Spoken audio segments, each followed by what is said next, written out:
Have you ever thought about starting your own motorcycle company? I mean, honestly, how difficult can it be, right? What do you need to do? Come up with a logo, come up with a name, register a company, find an office, and then design one and build one. That's the step that's probably a little bit tricky. But there's another way that you can do it. Come up with a name, come up with a logo, register a company, and then go to a website. What is it called again? Oh, yes, Alibaba. Find a supplier in China, contact them, and have them put your name and your logo on that bike, and then you can sell it as your own. Now, this is actually not that uncommon. Now, personally, I don't have a problem with products made in China because products that are made in China are kind of, well, there are some bad ones, especially if you go to suppliers, for example, on Alibaba. There's some companies that already do this. Some of you may be familiar with a company called Brixton, which is an Austrian company. Well, the funny thing about Brixton is I still remember when they started. When they started, they had an address in China and then an address in Austria. And for some reason on their website in the last few years, that information was taken away and they just said that they're an Austrian company.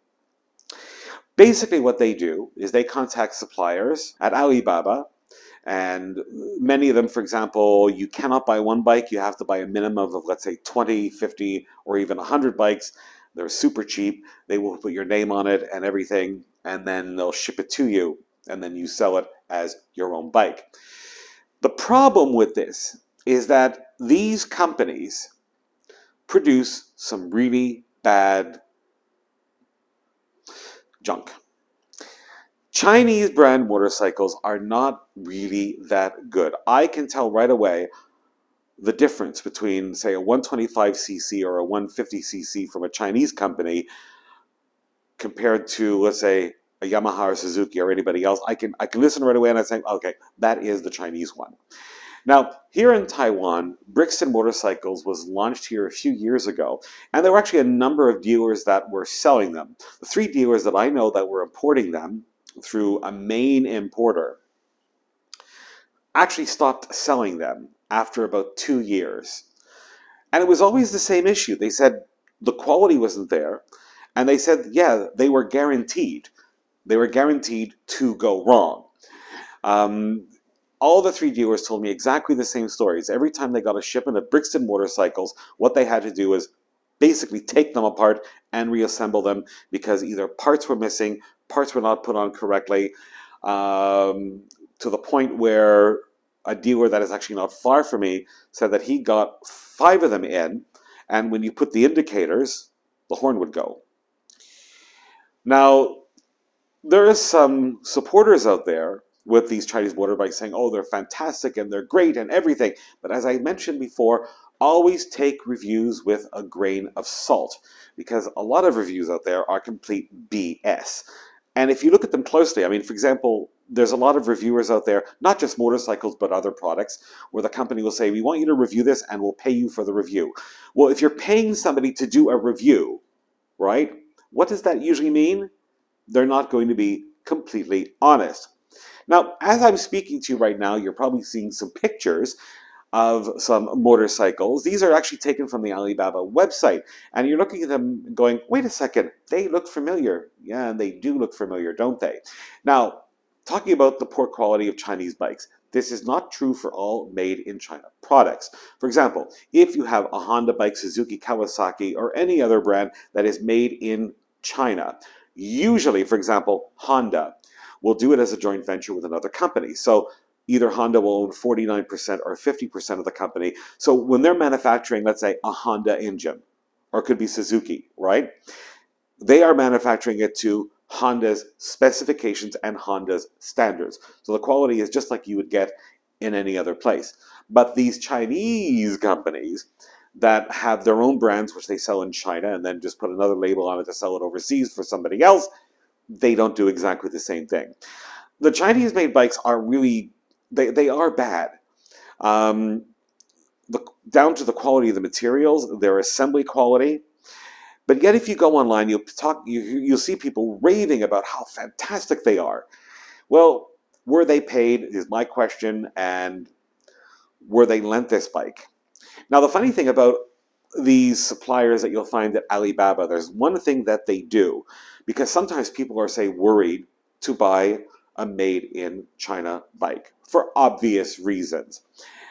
I do know for a fact that a few of the companies, because I've even contacted a few of them, pretending that I was interested in buying like 200, and I said to them, I said, could you please remove the Made in China sticker and put another sticker on, right? Which is illegal. And they went, oh, no problem at all.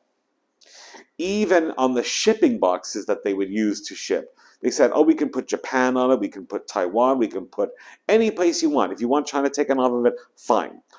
So, buyer beware. The other problem with a lot of these brands like Brixton is while the bikes are cheap, you'd be very surprised at how much the wholesale price was when people were buying, let's say, 50 or 100 or more of them. But the thing with, for example, Brixton, and there's other companies that have been doing the same over the last few years, they have a really bad resale value. Really bad resale value. Now, here in Taiwan, if you buy a Brixton, the 125cc, I believe it is the Cromwell. I could be mistaken about the name, but there's one bike they have is 125cc, and it sells for 128,000 NT dollars. I will put the exchange rate right here at the bottom. I have spoken to a number of people already that said they had the bike for a year and a half, just after it went out of warranty and tried reselling it. And they literally lost 60 to 70% of the value in 1 year on a bike that has less than 15,000 kilometers. That is astonishing. And the other issue with the dealers that I spoke to that were selling the Brixtons, they said, well, it was parts. They said something as simple as, let's say, a fuel pump. They had to wait 2 months to get it. And they said just the shoddy workmanship, the clutches were not adjusted right, and sometimes the keys were the wrong keys for the bike, and the lists were on and on and on and on and on. So while I agree, they do look nice, just please spend a little bit more money to get a reputable brand, and not some funny brand that was created by two guys from Austria who happened to be investors in China who thought, oh, good idea, let's create a motorcycle company, we'll just buy them from suppliers. You know, go for a Honda, go for a Suzuki, even go for a Harley Davidson.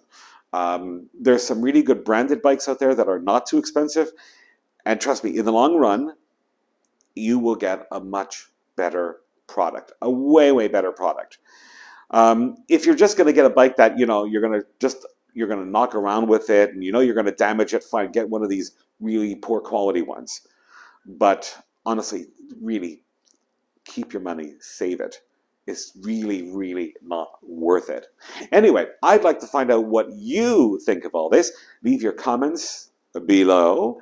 And yeah, I will see you soon. Have a good week, or have a few days, or have a good year. Doesn't matter. Anyway, I'll talk to you soon. Like, comment, and subscribe.